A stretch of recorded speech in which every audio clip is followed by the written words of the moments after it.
The Time Ponies and the Cutie Mark Thief vs. the Queen of Hearts. Written and read by My Name is R. Chapter 7. The First Battle of the Changeling Campaign. 5, 4, 3... As the doctor counted down, Starlight readied herself to cast a shield spell when they passed through. 2, 1, go!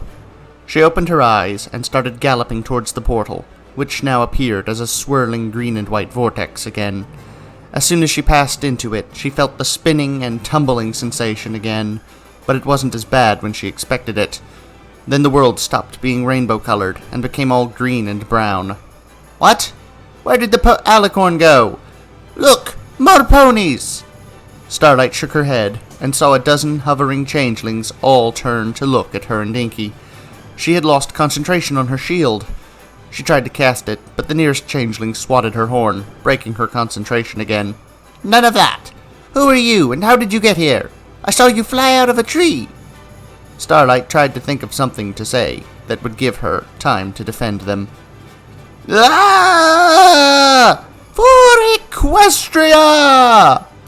Starlight watched in stunned silence as Perfect Timing flew out of a tree screaming and barreled into 2 of the changelings.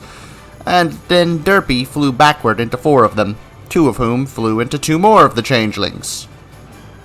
Now! Shouted Inky as she fired a bolt at the farthest changeling still in flight, and then tackled one into the foliage surrounding them.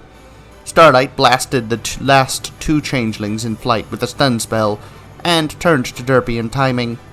Guard the portal until every pony's through. I'll stop Chrysalis. Aye aye, ma'am, Derpy said, before flying into one of the changelings who was getting up. Sounds good, shouted Timing, as she put another of the rising changelings into a chokehold. Starlight turned away and began to gallop towards the sounds of battle nearby.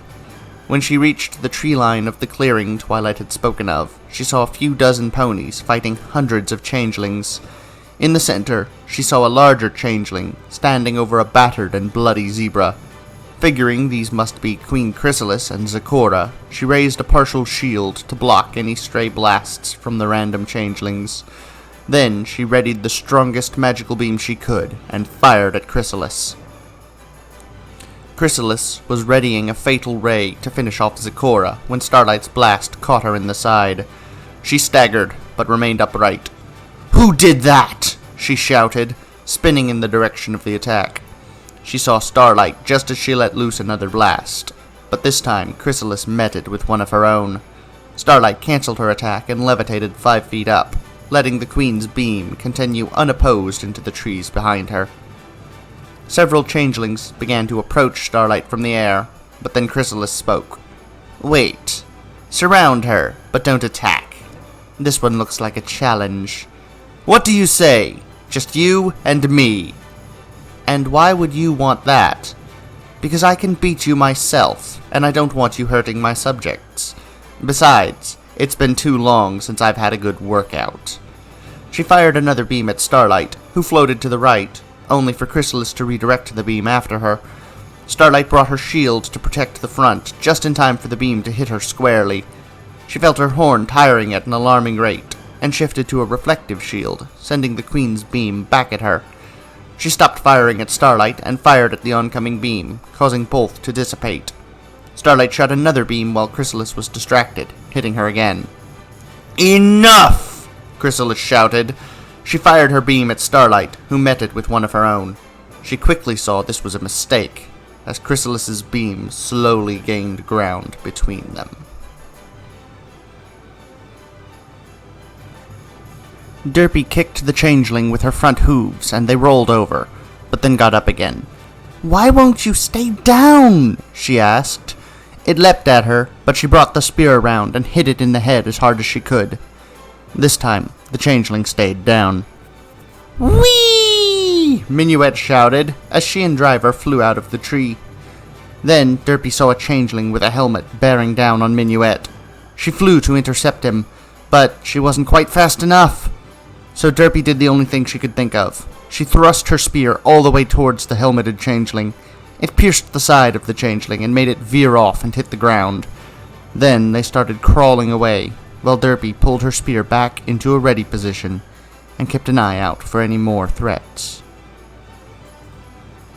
Starlight knew she couldn't keep this up long. She decided to try to teleport around behind Chrysalis. She looked across the clearing and started visualizing it, when suddenly a changeling wrapped in vines flew into Chrysalis, causing her to falter, and Starlight regained some of the ground in their duel. "Drones! Find whoever did that!"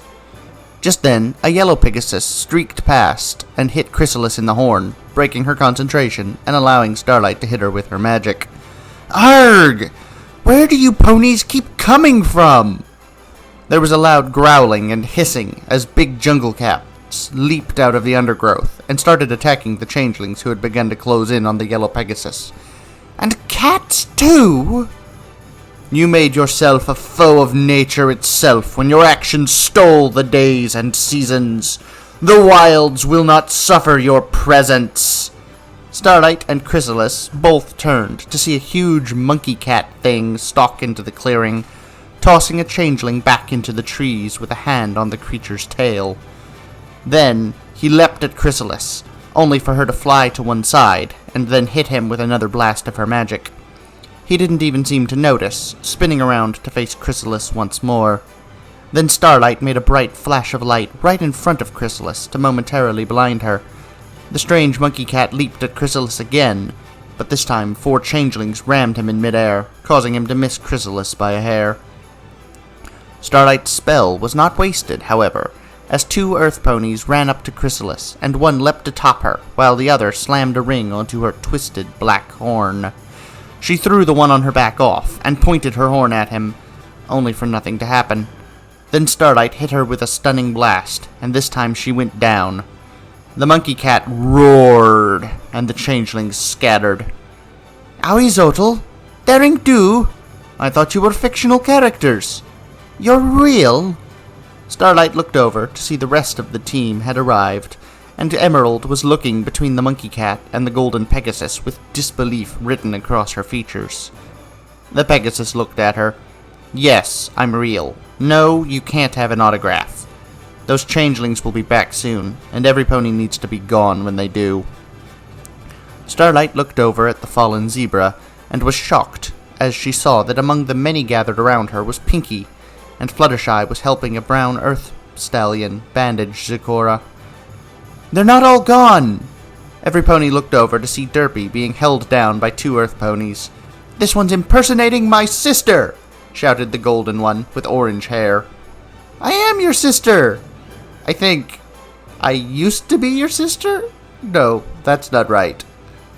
"Wait! We're not changelings, but we're not the ponies you might know, either," said Driver. "I know this might sound crazy, but we are from another world." Zecora got up with the help of Fluttershy and the brown stallion. She hoofed Fluttershy a brown bowl, and Fluttershy flew over to Driver and smeared some green ointment over him. When she had finished, he began to glow a dim white. While she moved on to the next of their team, Zecora began to speak. "Of your world I am well aware. You're not the first ones to come here. Twilight Sparkle knew of our plight, and went to the past to make things right. Since you are here, I must assume something went wrong, averting doom." "Yes and no." Starlight rubbed the back of her neck. "She fixed the past, and things went back to how they should have been, but it turns out that the damage was already done.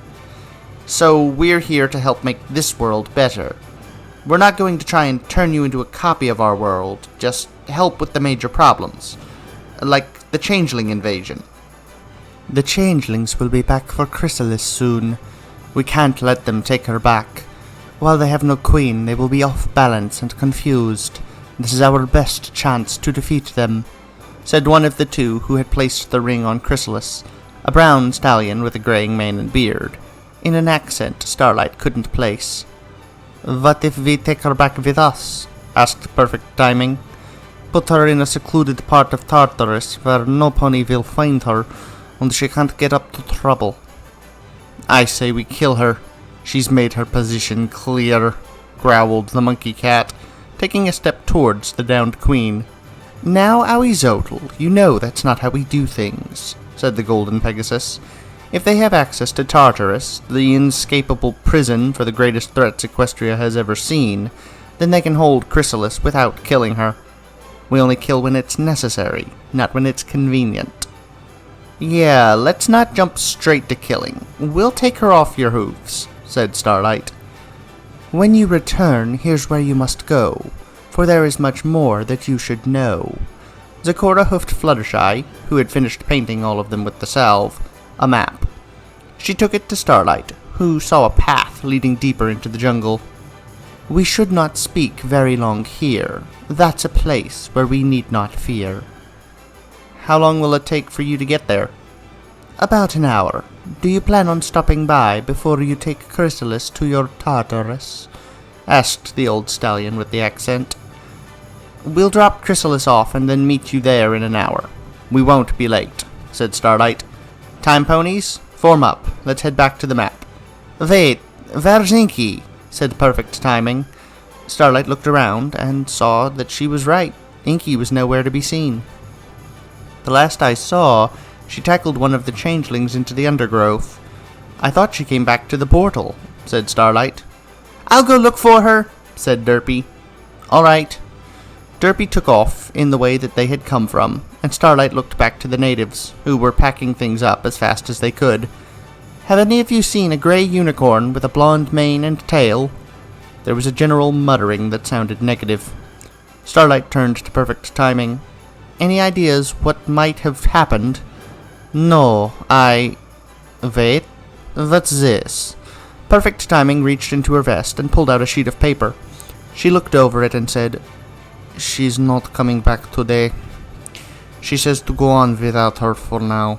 I'll tell you more back home." "Your friend is out here alone? Doesn't she know how dangerous that is?" asked the younger of the two ringers, a light brown stallion with a short, dark brown mane and tail, and a black hat. "I hope she knows what she's doing, but either way, our coming now would only make things worse. I'm going to have words for her when we find her, though," said Timing. "All right, goodbye. We'll see you all soon," said Starlight. They began heading back to the map.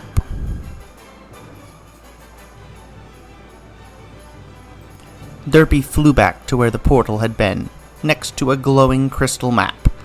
On her way, she hit a couple of branches, but none that gave her trouble. However, when she saw the map, she saw that two of the changelings were still at the side of the portal. As she flew up to them and landed, she realized that they were the two she had hit with her spear. She walked over to the one she had stabbed and laid her head on his chest. He wasn't breathing. Derpy jerked her head back and felt under the changeling's jaw to check his pulse, but his heart wasn't beating either. He was dead. Derpy was getting flustered, but she remembered her training and moved on to the other changeling, who she could see was still breathing. "Hello? Can you hear me?" There was no response. Derpy looked around. No pony was looking. She was all alone with the changeling. She picked him up carefully, making sure not to jostle his neck, and dragged him out of the clearing and 15 feet into the trees. Then she took off her cloak and made a pillow for the injured changeling to keep his head propped in the right way. "Stay here. I'll figure something out." Then she trotted back into the clearing, only to see that the others were filing into it. "Oh, there you are," said Starlight. "I was just about to call you. Inky isn't coming back. We'll talk more back home." Derpy was torn. On the one hoof, she didn't want to abandon Inky, but she didn't want the others to find the injured changeling either. Perfect Timing said, "Don't worry, she's not gone forever, but we can't help her now. She left a message I'll share when we get back." "Okay, then we should get going. I'll guard our retreat." "Okay, Derpy." Starlight activated her crystal, and the map rippled. Every pony else, single file. Wait a couple of seconds for the last pony to clear out. Reverse of our entry. The team did as instructed, and before long, they were all safely back in Doc's basement. "My word, is that Chrysalis?" asked Doc. "Yes, Starlight and the main cast of Daring Do took her down, Derpy answered. Daring Do? I'm fairly certain that is a work of fiction, said Extra Time. And that's what I thought too, but Daring confirmed it, and it'd be hard to fake how he's Odal, said Emerald. Does every pony but me know this story? Asked Starlight. In this room, yes. In Equestria, doubtful. In Ponyville, I wouldn't be surprised either way, said Perfect Pace. I can lend you some of the books, said Emerald. Thanks for the offer, but if they're that popular, I'm sure Twilight has them in her library. She does. She's where I get mine from, Derpy added. Shall I read the letter from Inky? Interjected Perfect Timing. Doc looked around. Great Wickering Stallions! Why isn't she here with the rest of you? That's what the letter will tell you, if I can read it. Ah, yes, of course. Perfect Timing took a folded letter out of her vest and began to read. Dear friends, I am sorry to leave you like this, but I feel I can be most useful on the inside, gathering information. Make sure to test my knowledge of our home to make sure my true identity when we meet again. If I can't contact you in 3 months on this side, I'll return to the map. Perfect sighed. And that's all it says. I wish she had talked to me before, rather than running off like that. I'm worried about her. Yeah, we've got to stick together in troubles, said Derpy. Author's note. I'm sorry. I'm sorry I put you through this, Derpy. This was supposed to be a happy day. The queen is captured, the enemy retreated, and none of your friends died. Even most of the natives lived. But I just had to do something to drive home the horrors you're going into, and this was the best way I thought of to do it. I hope you can forgive me. I wish you the best of luck in your recovery. This hurts me less than it does you, but more than anything else I have ever written. To the audience. I have been reading up on the psychological effects of taking a life, and intend to do my best to portray this realistically. I intend no offense to those who have gone through such things. I hope that if anything, this helps.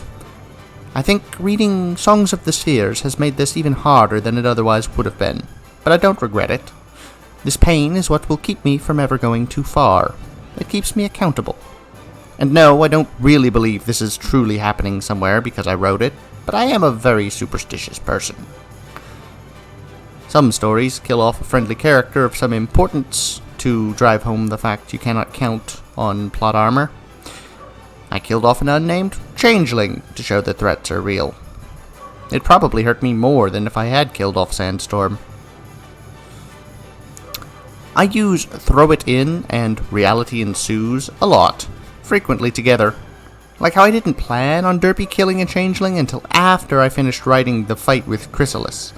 Then I realized how hard it would be to fight with a spear without causing serious injuries and death.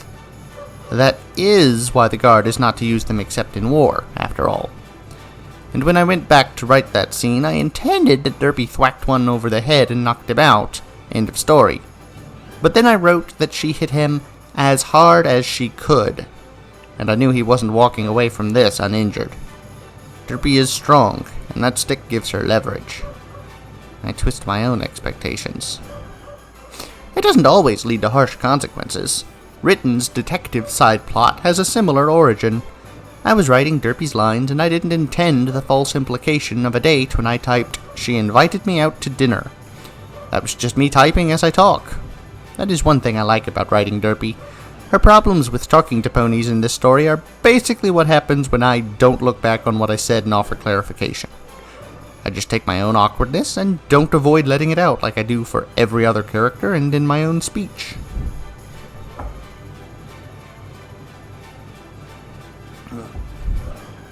Regarding that last point, people who've been listening to my channel probably know it better than people who read my works, because my commentary section does that sometimes. You know how I'll just say something and go, wait a minute, that's not what I meant. How I stumble over my words sometimes. Yep. And the original plot boarding thing for this scene, Sandstorm got killed. Fortunately, in the end result, she didn't. She's still alive. Hooray. That's lovely. Well, thank you for listening. I hope you enjoyed, and I hope to see you again next time. Have a wonderful time. Goodbye, everyone.